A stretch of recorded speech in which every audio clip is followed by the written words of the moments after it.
Ciao a tutti amici di Matto Scacco, ben ritrovati. La settimana scorsa si è svolto un torneo fantastico con i migliori giocatori al mondo in campo. La partita che vi propongo oggi è una partita tra Nakamura con il bianco e Nepomniachtchi con il nero.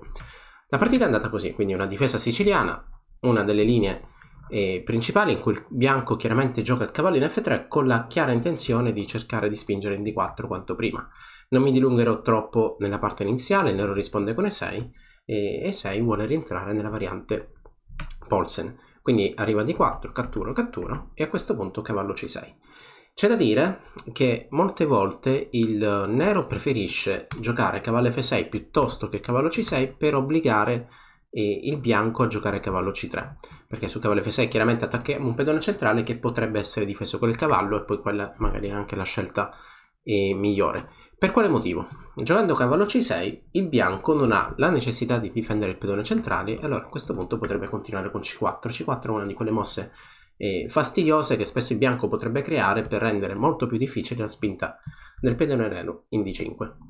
La partita comunque continua con cavallo C3, donna C7, mossa interessante perché gioca sulla colonna C. Ancora il nero non può sapere se il suo avversario voglia arroccare lungo e a volte abbiamo anche l'idea di saltare in avanti, saltare in E5 con la donna minacciando il pedone in E4, il cavallo in D4. Ok, ancora non sappiamo bene come si evolverà il gioco. F4 da parte del bianco, A6 e a questo punto una mossa molto particolare, cavallo B3. Cavallo B3 è senz'altro una mossa particolare perché il bianco toglie un pezzo dalla casa centrale, ma la sua idea probabilmente è quella di rallentare la presa di spazio sul lato di donna, perché il nero vuole sicuramente cercare di fare B5. Però attenzione, perché ogni volta che il nostro avversario ha due cavalli vicini, quindi l'uno al fianco all'altro, un'idea potrebbe sempre essere quella di attaccare questi cavalli con i pedoni. Per quale motivo? Semplicemente per prendere spazio. Il nero continua dunque con B5, alfiere D3, alfiere B7 e a questo punto arrocco corto per il bianco. La partita continua, D6 e alfiere D2, che questa è una mossa un po' timida, però ha il suo perché. Timida perché, come vedete, va bene, io ho corato con due frecce praticamente tutti i pezzi del bianco, vuol dire che se i pezzi sono tutti molto vicini tra loro, inevitabilmente si tolgono spazi a vicenda.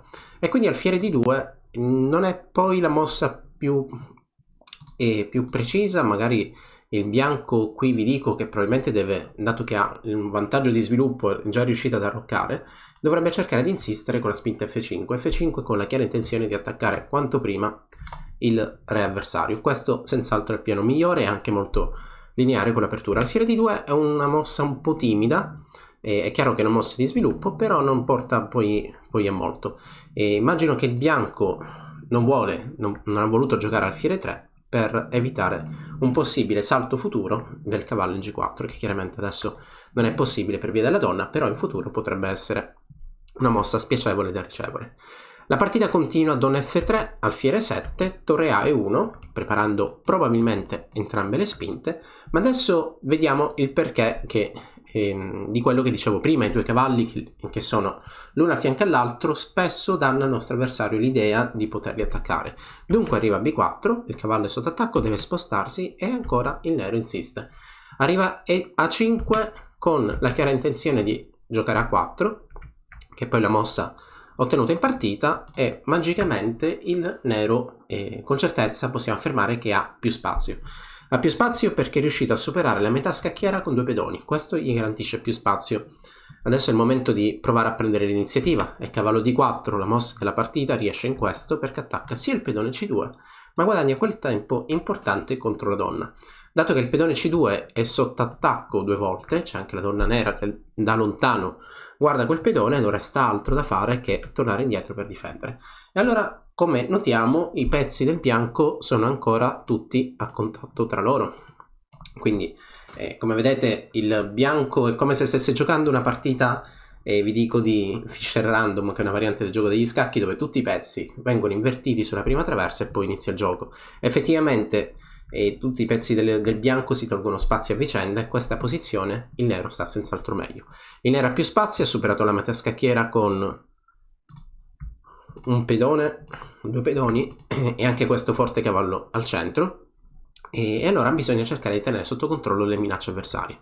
Alfiere per B4 è un'idea e allora D5 riesce nella difesa.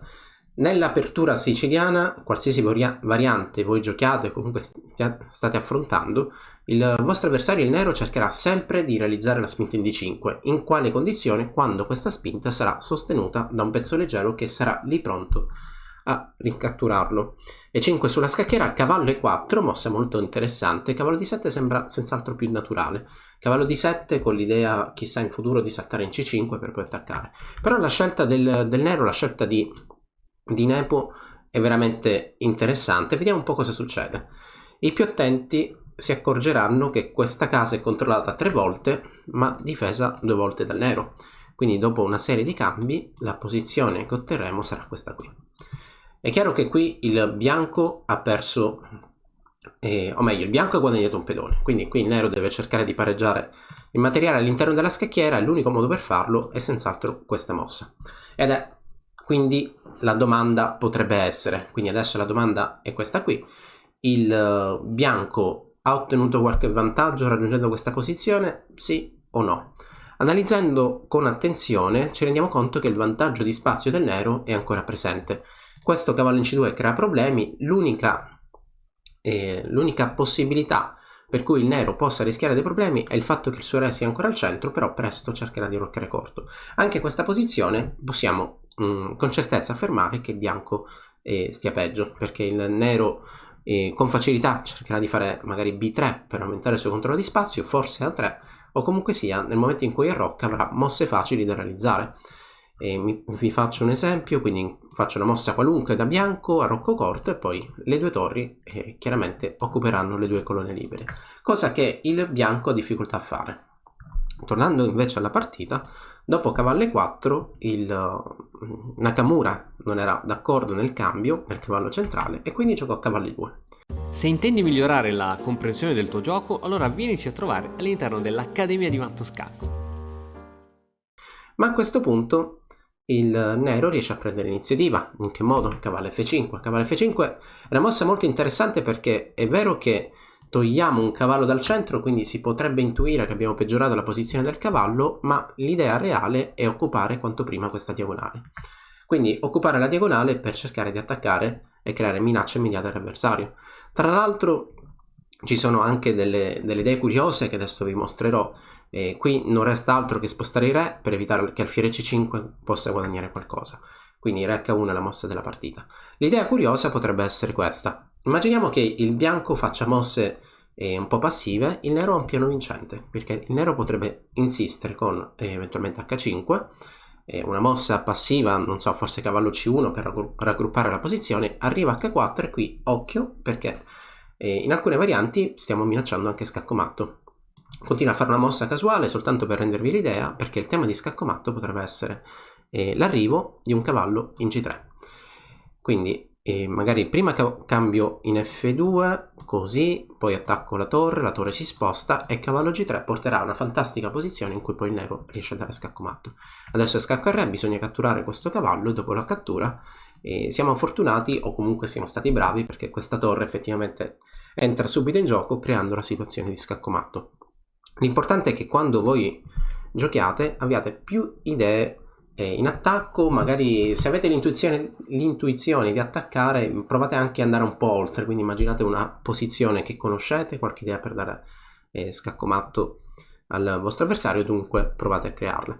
Quindi in questa posizione dopo cavallo F5 il bianco decise di spostare i re per evitare l'attacco sulle case nere.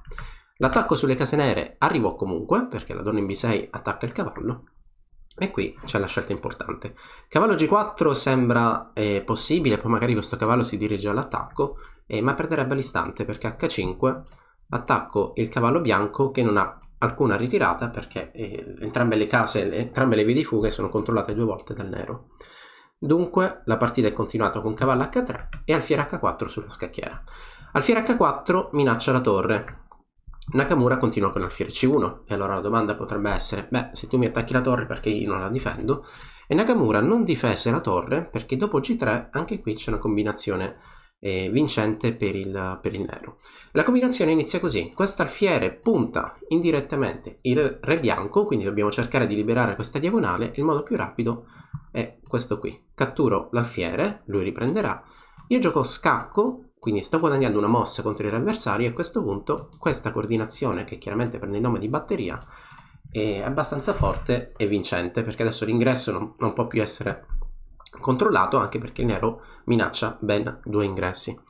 La partita continua, quindi alfiere C1, il nero cattura la torre, il bianco la riprende. A questo punto è finalmente il momento di dare sicurezza al proprio re, non tanto perché il re al centro corre qualche pericolo, ma per portare rapidamente anche le torri in gioco. Cavallo G3 sulla scacchiera, B3 da parte di Nepo continua a prendere spazio, e dopo queste semplificazioni ci accorgiamo che c'è qualcosa che non va, perché il nero continua semplicemente a cambiare pezzi e a ottenere una posizione più semplice.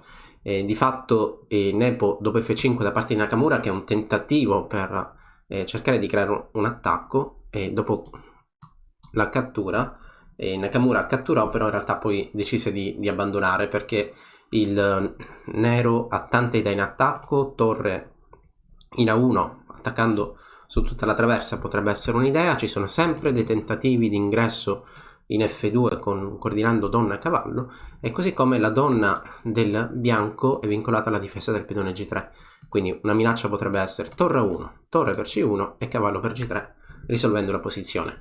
Qui il nero ha tutto sotto controllo e quindi l'abbandono di Nakamura è abbastanza giustificato. Rivedendo la partita dall'inizio vediamo un po' cosa è successo. Quindi abbiamo detto siciliana variante Polsen.